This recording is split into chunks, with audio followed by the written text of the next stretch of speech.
SI भर्ती परीक्षा paper leak के मामले में आ रही है। 2 और ट्रेनी एसआई पुलिस सेवा से बर्खास्त कर दिए गए हैं। ट्रेनी एसआई मंजू देवी और करणपाल गोदारा भी बर्खास्त हुए हैं। बीकानेर रेंज आईजी ओम प्रकाश ने दोनों ट्रेनी एसआई को बर्खास्त किया है। तो ये बड़ी खबर है आपकी टेलीविजन स्क्रीन पर। डीएसपी ओम प्रकाश का बेटा है बर्खास्त ट्रेनी एसआई करणपाल, ऐसी जानकारी निकलकर सामने आ रही है। अब तक नकल प्रकरण में 36 ट्रेनी एसआई को बर्खास्त किया जा चुका है।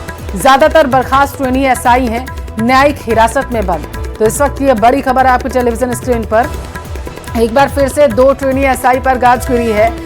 इन्हें बर्खास्त कर दिया गया है, ऐसी जानकारी निकलकर सामने आ पा रही है। बताया ये जा रहा है कि ट्रेनी एसआई मंजू देवी और करणपाल गोदारा को बर्खास्त कर दिया गया है।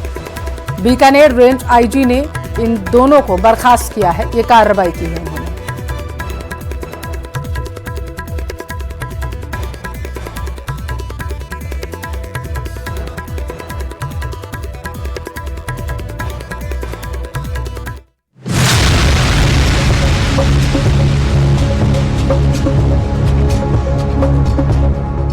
नकलचियों पर गाज, सीधे बर्खास्त। अब तक 34 फर्जी थानेदार बाहर। जल्द सरकार को लेना है फैसला। एसआई भर्ती का क्या होगा? एसआई भर्ती 2021 पेपर लीक मामले में गिरफ्तार हो चुके ट्रेनी एसआई को बर्खास्त करने की कार्रवाई में तेजी आई है। पहले 7 ट्रेनी एसआई को बर्खास्त किया गया था और उसके बाद 25 और ट्रेनी एसआई को बर्खास्त करने का काम किया गया है। आपको बता दें कि इसमें आरपीएससी के तत्कालीन सदस्य रामूराम नायका का बेटा और बेटे भी शामिल हैं। सरकार एसआई भर्ती पेपर लीक पर जल्द फैसला लेगी, लेकिन फैसले से पहले भजनलाल सरकार ताबड़तोड़ कार्रवाई कर रही है। चुन चुन कर फर्जी थानेदारों को बाहर का रास्ता दिखाया जा रहा है। पहले 7 तो फिर अब 25 ट्रेनी एसआई को बर्खास्त कर दिया गया है, जिसमें आरपीएससी के तत्कालीन सदस्य रामूराम रायका का बेटा और बेटी भी शामिल है। Police commissioner Biju George Joseph ने आरपीएससी के पूर्व सदस्य रामूराम रायका के बेटे देवेश रायका और बेटी शोभा रायका को बर्खास्त कर दिया है। तो वहीं इन दोनों के साथ मोनिका जाट, नीरज कुमार यादव और सुरेंद्र कुमार बगड़िया को बर्खास्त करने के आदेश जारी किए गए। उदयपुर रेंज आईजी राजेश मीणा ने राजेश्वरी, मनोहर लाल गोदारा, विक्रमजीत बिश्नोई, दिनेश बिश्नोई और श्याम प्रताप सिंह को बर्खास्त किया। इसी तरह बीकानेर रेंज आईजी ओम प्रकाश ने मनीषा बेनीवाल, जयराज सिंह, अंकिता गोदारा, मनीष सिहाग और जयपुर रेंज आईजी अजय पाल लांबा ने एकता, अविनाश पलसानिया, सुरजीत सिंह यादव, राकेश विजयन कुमार को बर्खास्त कर दिया। जोधपुर कमिश्नर राजेश सिंह ने श्रवण कुमार, इंदुबाला, भगवती और प्रेम सुखी को, साथ ही अजमेर रेंज आईजी ओम प्रकाश ने सुभाष बिश्नोई को बर्खास्त किया। अब तक 34 ट्रेनी एसआई को बर्खास्त किया जा चुका है। इनमें ज्यादातर न्यायिक हिरासत में हैं। तो वहीं एसओजी ने कोर्ट में इनके खिलाफ चार्जशीट भी दाखिल कर दी है। इन सब के बीच में फरवरी 2025 में हाई कोर्ट ने राज्य सरकार को 2 महीने का इस मामले में फैसला लेने का समय दिया है। लेकिन भर्ती में फील्ड पोस्टिंग पर रोक जारी रहेगी। राज्य सरकार किसी भी तरह का फैसला लेने के लिए स्वतंत्र रहेगी। निर्णय के बाद सरकार अपनी रिपोर्ट हाई कोर्ट में पेश करेगी, जिसके बाद अब मामले की अगली सुनवाई 2 मई को की जाएगी। कोर्ट ने यह भी डायरेक्ट करा है कि राज्य सरकार बिल्कुल भी इंडिपेंडेंट रहेगी, वह कोई भी निर्णय ले सकती है और साथ ही साथ वह इसके लिए भी स्वतंत्र रहेगी कि अगर किसी को वह बर्खास्त करना चाहती है तो वह कर सकती है। साथ ही साथ हमारे द्वारा जो याचिका जिन्होंने लगाई थी उसके द्वारा इसका विरोध करा गया था। हमने कहा कि 1 हफ्ते से ज़्यादा समय नहीं देना चाहिए और जो चयनित अभ्यर्थी हैं उनके द्वारा भी इसका विरोध किया गया कि वह अभी बिल्कुल उनके पास कोई काम नहीं है, इसमें जल्द से जल्द निर्णय होना चाहिए। इसलिए दोनों पक्षों को देखते हुए और सरकार की दलील को देखते हुए इसमें 2 महीने का समय हाईकोर्ट ने दिया है और मामले की सुनवाई अब 2 मई 2025 को होगी। फिलहाल 2 मई को एसआई भर्ती पर फैसला आ जाएगा। भर्ती रद्द होगी या सरकार इस पर कोई और फैसला लेगी। हालांकि याचिकाकर्ता का कहना है कि भर्ती को निरस्त किया जाना चाहिए, तो वहीं ट्रेनिंग ले रहे सब इंस्पेक्टर रद्द नहीं करने की मांग कर रहे हैं। Bureau report, news 18 Rajasthan.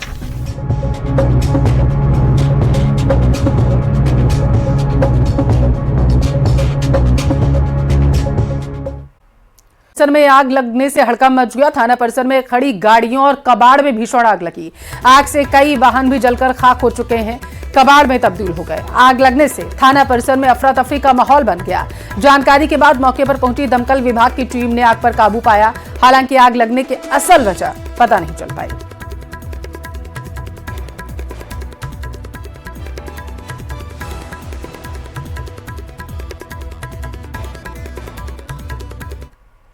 Kota के रानूपुर इलाके में एक 13 वर्षीय स्कूली छात्र लापता हो गया। छात्र का आज तीसरे दिन भी कोई सुराग नहीं लगा। कोचिंग का कहकर छात्र घर से निकला, वापस ही नहीं लौटा। परिजनों ने रानपुर थाने में गुमशुदगी दर्ज कराई है। हालांकि छात्र के भीलवाड़ा में होने की सूचना के बाद पुलिस की टीमें भीलवाड़ा सहित आसपास के इलाके में भिजवाई गई। 13 वर्षीय छात्र कलम का कुआं गांव का निवासी है और 8वीं क्लास की पढ़ाई करता है। फिलहाल रानपुर थाना पुलिस जांच कर रही है।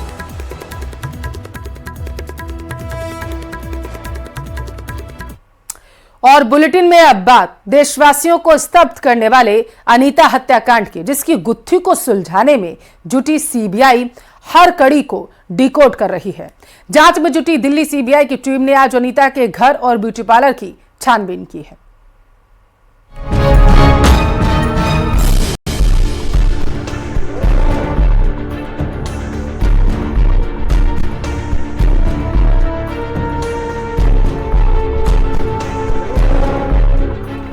जोधपुर के सरदारपुरा का यही वो घर है जिसकी ओर जाने अनजाने चाहे अनचाहे राहगीरों की निगाहें उठ जाती हैं। इसी घर में ब्यूटिशियन अनीता चौधरी रहती थी, जिसकी मौत की गुत्थी अब तक सुलझी नहीं है। जी हाँ, पिछली दीपावली को जिस हत्याकांड ने पूरे देश को स्तब्ध कर दिया था, वो अब भी रहस्य बना हुआ है।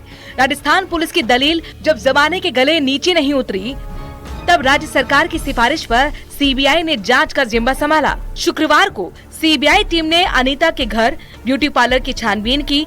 पार्लर घर से मिले कागजों को खंगाला, अनीता के पति और बेटे से पूछताछ की। अनीता के ब्यूटी पार्लर से एक आईपैड मिला।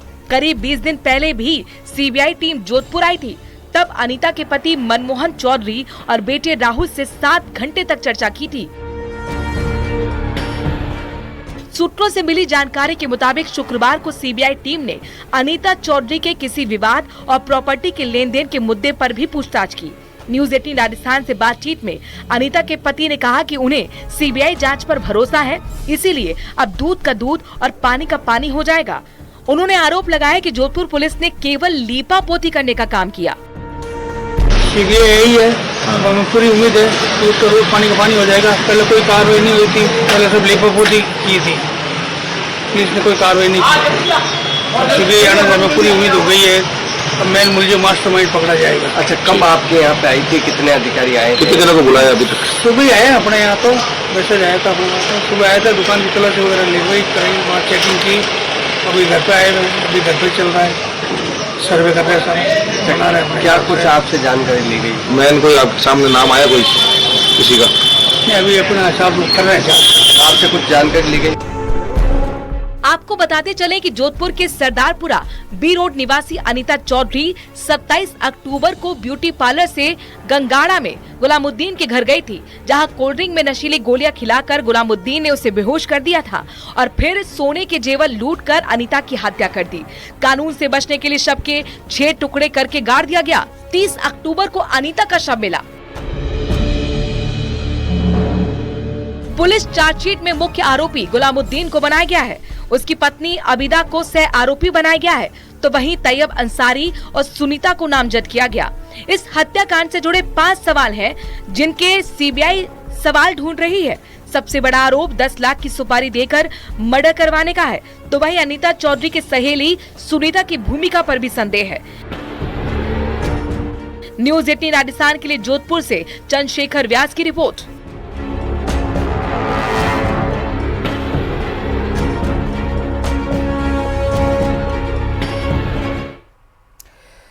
रोडवेज प्रशासन ने कोटा से धौलपुर के लिए रोडवेज की नई बस सेवा शुरू कर दी है। अब तक इस रूट पर रोडवेज की कोई बस नहीं चलती थी।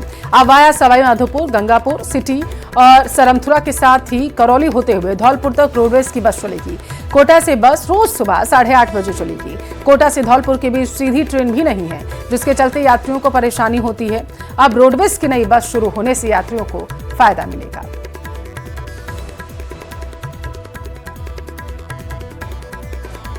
कोटा के आयाना कैनाल ब्रांच मुख्य नहर से किसानों को पानी नहीं मिलने से खेतों में खड़ी फसल सूखने लगी। जल्द नहरी पानी नहीं देने पर किसानों ने आंदोलन की चेतावनी दी। किसानों का कहना है कि कैनाल ब्रांच मुख्य नहर से जल प्रवाह नहीं होने से फसलें सूख रही हैं। अगर जल्द ही इस मामले में पानी नहीं उपलब्ध करवाया गया तो प्रदर्शन किया जाएगा। तो वहीं ग्रामीण के कई इलाके बताया जा रहा है नहरों में कांजी जमा होने के चलते पानी का प्रवाह बहुत धीमी गति से हो रहा, जिसके चलते टेल तक पानी नहीं आ जा पा रहा। किसानों को परेशानी हो रही है।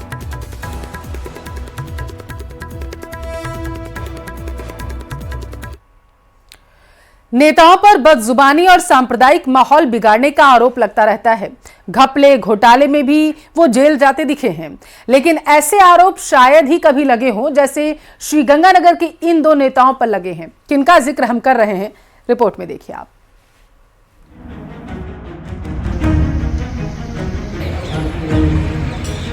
नेताओं की खुली पोल, बीच बजरिया फट गया ढोल। ऐसे रहबरों से अल्लाह बचाए। थाने में जमीन पर आरोपियों की न जाने कितनी तस्वीरें आपने देखी होंगी, लेकिन मामला बिल्कुल अलग है। ऐसा कि आपकी सोच भी गच्चा दे जाए। जिन आरोपियों को पुलिस ने दबोचा है उनमें से दो तोजेंद्र और प्यारेलाल नेता हैं। जी हां, देश और समाज को बेहतरी का रास्ता दिखाने वाले नेता। श्री गंगानगर जिले के राजेसर थाना क्षेत्र में बीती रात एक्सप्रेस वे पर एटा के नजदीक हनुमानगढ़ जिले की पीलीबंगा नगर पालिका क्षेत्र के दो पार्षद डोडा पोस्ट की तस्करी करते हुए पुलिस के हत्थे चढ़ गए।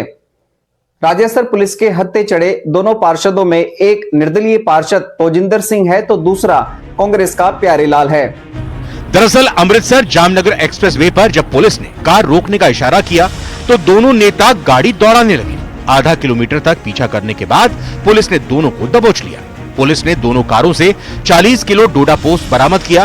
पूछताछ में सामने आया कि ये दोनों हनुमानगढ़ की पीलीबंगा नगर पालिका के पार्षद हैं। प्यारीलाल कांग्रेस और तोजिंदर सिंह निर्दलीय पार्षद हैं। हालांकि शुरुआती पूछताछ में तोजिंदर सिंह ने अपने आप को बीजेपी का पार्षद बताया था। तोजिंदर बनावत बीजेपी के पार्षद नहीं है, वह निर्दलीय उम्मीदवार थे, निर्दलीय चुनाव जीते और चुनाव अध्यक्ष का चुनाव हुआ तो उसमें कांग्रेस को समर्थन गया, जिसमें कांग्रेस पार्टी ने इनको सिंबल देकर वाइस चेयरमैन का चुनाव लड़ाया, जिसमें इनको 13 वोट आए थे। तो बीजेपी भारतीय जनता पार्टी के तोजिंदर बनावत कोई ज्वाइनिंग नहीं की गई है। पुलिस ने इनकी कार को एस्कॉर्ट कर रही दूसरी कार को भी जब्त कर लिया है। शुरुआती पूछताछ में निर्दलीय पार्षद तोजिंदर सिंह ने अपने आप को भाजपा का पार्षद बताते हुए पुलिस को गुमराह करने का भी प्रयास किया, लेकिन बाद में हनुमानगढ़ भाजपा जिला अध्यक्ष प्रमोद डेलू और पीलीबंगा नगर पालिका अध्यक्ष हरजिंदर सिंह के बयान सामने आए और दोनों ही पार्षदों का भाजपा पार्टी से किसी भी तरह का संबंध होने से इनकार किया। साथ ही उन्होंने जनप्रतिनिधियों के द्वारा अवैध मादक पदार्थों की तस्करी में संलिप्त होने पर गहरी चिंता जताते हुए पुलिस प्रशासन से दोनों के खिलाफ कड़ी कानूनी कार्रवाई की मांग की। पार्षदों की ओर से डोडा पोस्ट की तस्करी का यह मामला सोशल मीडिया में छाया हुआ है। न्यूज़ 18 राजस्थान के लिए श्री गंगानगर से अशोक शर्मा की रिपोर्ट। सीकर में मशहूर खाटू श्याम जी मंदिर में लगने वाले फाल्गुनी लक्खी मेले में लगातार देश भर से श्रद्धालु आ रहे हैं। खाटू श्याम मेले के तीसरे दिन कोने कोने से श्रद्धालुओं के आने का सिलसिला लगातार जारी रहा। वहीं मेले में भारी भीड़ को देखते हुए प्रशासन ने व्यवस्था चौकस कर दी है। दिव्यांग, बुजुर्ग और गर्भवती के लिए अलग लाइन की व्यवस्था की गई। वहीं डायवर्जन शुरू नहीं होने के कारण आसानी से लोग दर्शन कर पा रहे हैं। हालांकि भीड़ बढ़ने पर डायवर्जन शुरू किया जाएगा।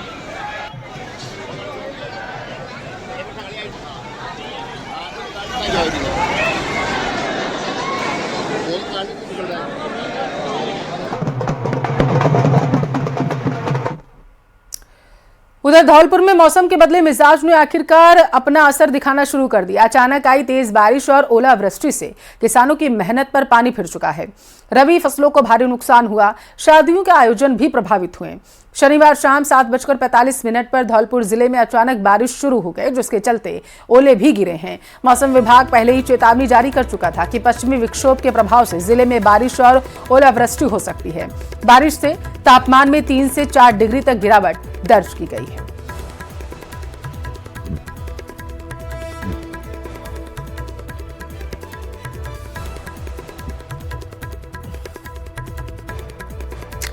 झुंझुनू का रुख कर लेते हैं। बड़ी खबर है, झुंझुनू जेल में बंद बदमाश की मुलाकात का वीडियो वायरल हो गया है। जेल में बंद बदमाश पर हत्या, रंगदारी सहित कई मामले दर्ज हैं। फिरौती का भी केस दर्ज है। मुलाकात खाने में मोबाइल पहुंचने पर सुरक्षा नियमों पर सवाल उठ गए हैं। क्षत्रिय गैंग की सोशल मीडिया अकाउंट पर पोस्ट किया गया वीडियो वायरल होने के बाद हरकत में आया जेल प्रशासन। मामले को लेकर जेल प्रशासन ने जांच शुरू कर दी। न्यूज 18 राजस्थान वायरल वीडियो की पुष्टि नहीं करता है।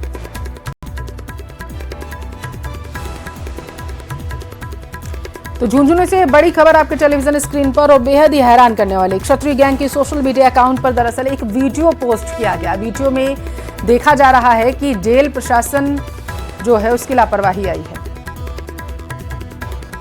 ज्यादा जानकारी ले लेते हैं, संवाददाता कृष्ण हमारे साथ जुड़ चुके हैं। कृष्ण, पहले तो ये बताइए वीडियो कब का है और पुलिस ने क्या संज्ञान लिया? जी मैं आपको बता दूं कि झुंझुनू की एक गैंग है, क्षत्रिय गैंग, जिसके सोशल मीडिया अकाउंट पर ये वीडियो है वो पोस्ट किया गया है और ये इसमें झुंझुनू जेल का ये वीडियो बताया गया है। इस मामले में हमने जेल के जो अधीक्षक हैं प्रमोद सिंह, उनसे बात की तो उन्होंने कहा कि वीडियो संज्ञान में आया है, पूरे मामले की जांच करवा रहे हैं। और उन्होंने कहा कि स्पष्ट तौर से जो नजर नहीं आ रहा है कि किसने क्या है। उन्होंने कहा है कि जो आरएससी के पास महिलाओं का सुरक्षा को लेकर जाब्ता नहीं है, तो उन्होंने ये भी इनकार नहीं किया कि ये झुंझुनू जेल का वीडियो है या कहाँ है। उन्होंने जांच की बात की है। उन्होंने कहा कि जो महिलाएं मुलाकात के लिए आती हैं वो डिवाइस छुपाकर ले गई होंगी, तो ऐसा वीडियो बन सकता है। अब इस वीडियो के संज्ञान में आने के बाद जो जेल प्रशासन है और झुंझुनू पुलिस ने है वो इस पूरे मामले में जांच शुरू कर दी है। और क्षत्रिय गैंग के बदमाश हैं, इन्होंने सूरजगढ़ थाना इलाके में एक हत्याकांड को अंजाम दिया था और फिर चिड़ावा में एक नामी पेड़ा व्यवसायी है उसकी दुकान पर फायरिंग की घटना को अंजाम दिया था और 1 करोड़ की रंगदारी मांगी थी। और इनके जो संबंध हैं वो रोहित गोदारा की जो गैंग है उनसे भी हुए थे, उनके भी बात सामने आई थी। तो अब पूरे मामले में वीडियो वायरल होने के बाद झुंझुनू पुलिस और जेल प्रशासन ने है वो पूरी जांच शुरू कर दी है। अब देखना ये होगा कि जांच में क्या कुछ निकलकर सामने आता है। जी ठीक है, बहुत शुक्रिया कृष्ण जानकारी पहुंचाने के लिए।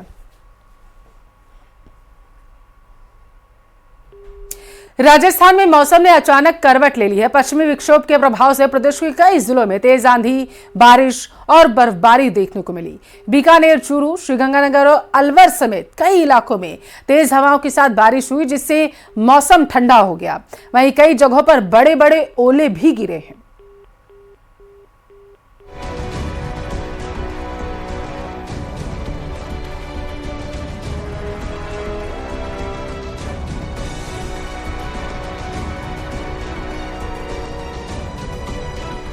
बिछी बर्फ की सफेद चादर। बीकानेर और चूरू में बारिश के साथ गिरे ओले। ओलावृष्टि से फसलों को हुआ नुकसान। फरवरी में लोग गर्मी का एहसास कर रहे थे और कहां अचानक से भारी बर्फबारी होने लगी। ऐसा लगता है कि लौटती हुई ठंड ने यू टर्न ले लिया है। मार्च महीने में रेतीले धोरों में बर्फ की चादर सी बिछ गई। महीने की शुरुआत में यह नजारा देखकर ऐसा लग रहा है मानो ये रेगिस्तान नहीं, कश्मीर की वादियां हैं। यकीन नहीं होता तो चूरू जिले के राजगढ़, रतनगढ़ और सरदार शहर से आई ये तस्वीरें देख लीजिए। ओलावृष्टि के बाद हर तरफ सफेद चादर बिछी नजर आ रही है। कुछ ऐसी ही तस्वीरें बीकानेर से भी आई हैं। बीकानेर में आंधी के साथ बारिश हुई, जबकि लूणकरणसर में ओले गिरे। पिछले 24 घंटे के दौरान कई शहरों में बादल छाने के साथ बारिश हुई, जिसमें श्रीगंगानगर और अलवर भी शामिल है। वहीं बारिश होने और तेज हवा चलने के बाद दिन के तापमान में भी गिरावट हुई। वहीं फरवरी का महीना जाते जाते किसानों को बड़ा झटका दे गया। चूरू, बीकानेर में बारिश और ओलावृष्टि से किसानों की फसलों को भी नुकसान पहुंचा है। चूरू के सादुलपुर और रतनगढ़ तहसील में ओलावृष्टि से खेतों में पकी हुई फसल जमीन पर पसर गई। कल शाम को भारी ओलावृष्टि की वजह से 90 से 95% तक नुकसान हुआ है। किसान को बहुत ही ज्यादा इसमें धक्का लगा है और ये बरासर पटवार मंडल और लंबौर पटवार मंडल इन गांवों में, फिर आगे बेवड़ है, भोजान है, सिंचित क्षेत्र है, उस बेल्ट में और भी ज्यादा नुकसान हुआ है। हमारे अभी तक खेतों के अंदर ओले पड़े हुए हैं, इतनी भारी ओलावृष्टि हुई है।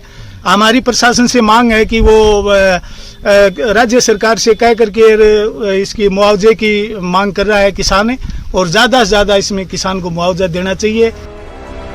ओलावृष्टि से रबी सरसों, चना, गेहूं, इसबगोल, जौ आदि फसलों को काफी नुकसान पहुंचा है। इधर बारिश के बाद चूरू के कई इलाके जलमग्न हो गए, जिसकी वजह से लोग घरों में कैद होने को मजबूर हो गए। सड़कों पर पानी भरने से लोगों को आवागमन में परेशानी का सामना करना पड़ा, जबकि बीकानेर के लूणकरणसर इलाके में भी ओले गिरने से फसलों को भारी नुकसान हुआ। किसानों ने फसल नुकसान को लेकर सरकार से मुआवजे की मांग की है। पानी तो भरे रहे, बारिश आ जाए कोई 4-5 फुट पर पानी निकलने कोई जगह कोई, चारों में पानी हो रही है, कटी पकड़ नहीं जगह कोई है, आदमी नरक के जीवन जी रही है, अब इसकी कोई सुनाई नहीं है। वहीं मौसम विभाग की जारी रिपोर्ट के अनुसार नए पश्चिमी विक्षोभ के असर से 1 मार्च तक मौसम बदला रहेगा। वहीं मार्च के दौरान प्रदेश के अधिकांश हिस्सों में न्यूनतम और अधिकतम तापमान औसत से अधिक दर्ज होने की संभावना है।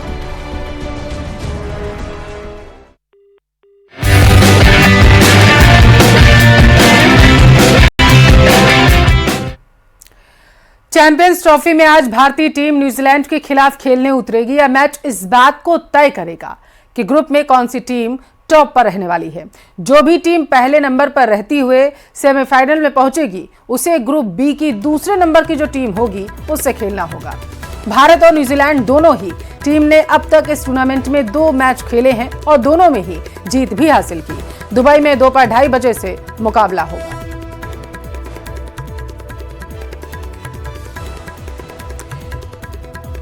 तो जो ये मैच जीतेगा वो ग्रुप में टॉप कर जाएगा और उसे दूसरे की बी टीम के साथ जो है वो मैच खेलना होगा। ऐसी जानकारी निकलकर सामने आ पा रही है। दरअसल ये दोनों ही टीमें आज जो हैं वो खेलने जा रही हैं। दोपहर 2:30 बजे दुबई में खेला जाएगा मैच।